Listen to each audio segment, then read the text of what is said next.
Oke, lihat perhatian mau bangunin tapi kok diguyur ya. Wih, basah semuanya. Ini juga disiram aja. Ini bagaimana ya, bolehlah dibangunkan kalau sudah memang waktunya sholat, waktunya program pondok pesantren. Tapi cara bangunannya ya jangan diguyur gitu, boleh dipercikan atau pakai tembakan air itu kakinya kan, jangan di mukanya gitu. Saya kurang setuju ya, nggak setuju dengan ini. Kalau kawan-kawan bagaimana, silahkan komentar ya. Lihat ini gambar di pondok pesantren ya, Masya Allah, luar biasa. Ke sarung pakai peci, bawa oleh-oleh nih. Captionnya, masih teringat keluhan anak kemarin pas cengukan di pondok. Dan aku bilang, ma, habis lulusan SMK kalau menerusin kuliah pas biaya banyak. Hatiku sangat sedih dan berharu. Ya Allah, lancarkanlah rezekiku, sehatlah batku supaya aku bisa membagikan anakku. Masya Allah. Jadi mulai gitu biasanya anak pondok lebih peka, hatinya lebih lembut. Beruntunglah anak yang di pondok pesantren. Bagaimana kalian komentarnya?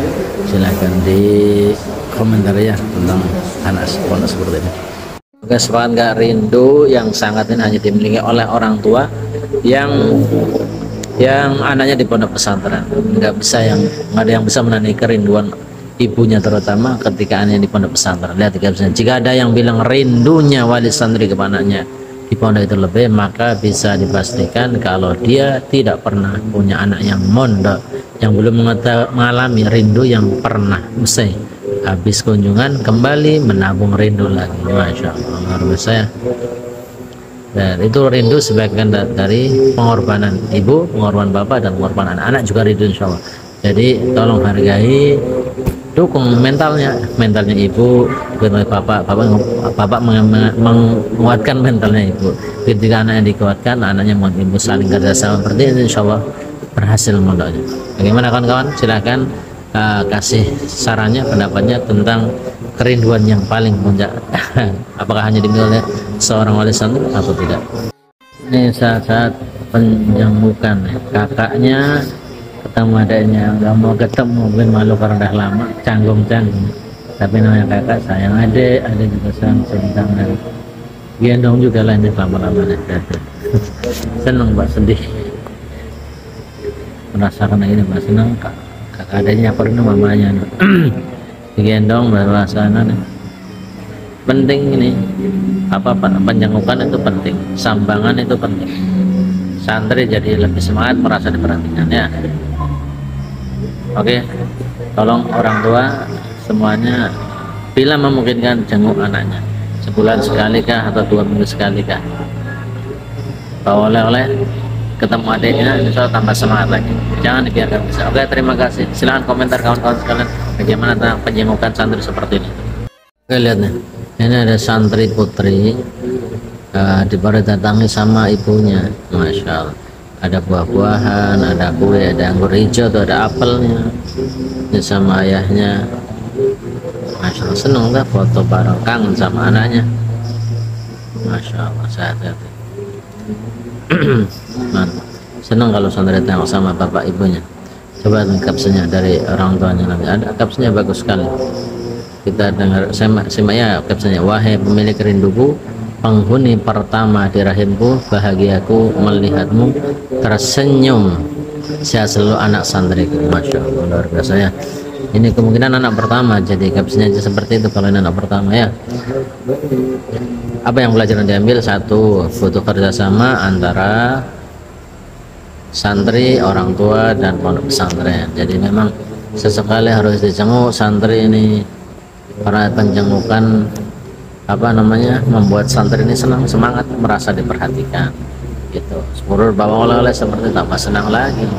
Jangan sudah dikasih pondok tapi nggak pernah dijenguk, kalau memungkinkan artinya. Tapi kalau mungkin di luar pulau, mungkin biayanya banyak ya, mungkin sesekali boleh. Tapi kalau nggak bisa menjenguk ya setidaknya dikasih tahu kabarnya, dihubungi bagaimana kabarnya, dikasih bekal, jajan dan sebagainya. Itu menurut kami ya, kerjasama penting ya, jangan dibiarkan saja. Sudah, yang penting dikasih uang SPP untuk santri, nggak dikasih uang jajan, ya kasihan santri mujahadah, jenuh lelahnya terobati dengan jajan ya. Bagaimana menurut kawan-kawan yang sudah pengalamannya? Oke, silahkan komentarnya ya, jangan lupa like, subscribe. Oke, terima kasih. Ini ketika santriwati balik pondok, sudah dinanti, sekarang udah tidur, ternyata masih belum tidur. Aduh bapak, oleh-oleh ini sudah nanti untuk makan bareng. Masya Allah, ini juga nih nanti mumpung perutnya keroncongan ini. Nah, ini juga nanti nih ditunggu oleh-olehnya nih. Ini juga lagi nunggu oleh-olehnya. Yang ini juga sama nih, sama asik temennya pulang oleh-oleh. Oke, gimana nih menurut teman-teman? Boleh nggak seperti ini? Coba komentar ya. Artinya kalau kayak gini, kalau menurut saya sendiri ya, wajar sih kalau baru pulang kampung ya, biasa kan bawa oleh-oleh untuk apa ya, menyenangkan kawan-kawannya lah, ada bakal berbagi maksudnya.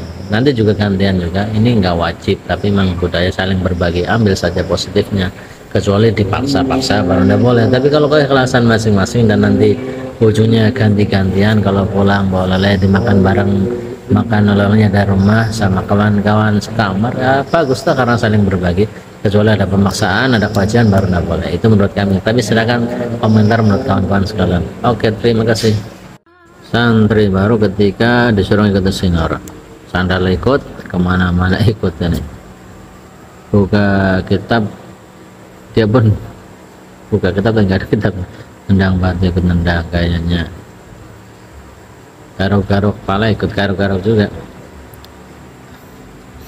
tabok dia begitu. Tapi konsepnya nggak gini ya, gini artinya mengikuti senior atau ustadz itu ya, maksudnya yang mengikuti yang berhubungan dengan perintah Allah dan perintah Rasulullah SAW dan untuk kemaslahatan. Kalau mengikuti yang ada kemaslahatan, artinya kalau perkara boleh masih dibolehkan. Tapi kalau hal-hal yang mungkin jadi pertentangan syariat ya tidak boleh. Ini kan konten saja. Jadi intinya kan kita prasangka baik sama ustadz kita, sama senior kita. Kalau itu perkara baik ya ikuti saja. Kalau perkara yang tidak bertentangan syariat, yang penting selagi itu boleh kerjakan, apalagi perkara wajib ataupun sunnah. Perkara yang boleh aja kita ngerjakan, yang nggak boleh itu kalau yang bertentangan dengan syariat, jelas saja kita nggak boleh mengikutinya, insya Allah ya, seperti itu konsepnya. Tapi silahkan kepada teman-teman yang mau komentar, kasih pendapat yang bijak ya. Kalau mengikuti nggak ada manfaatnya bagaimana, atau harus ikut yang mana, silahkan kasih kawan-kawan komentar untuk pendapat Anda tentang mengikuti senior atau ustaz, insya Allah.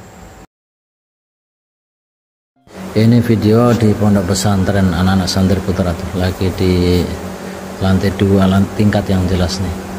Masya Allah, luar biasa pengorbanan mereka nih.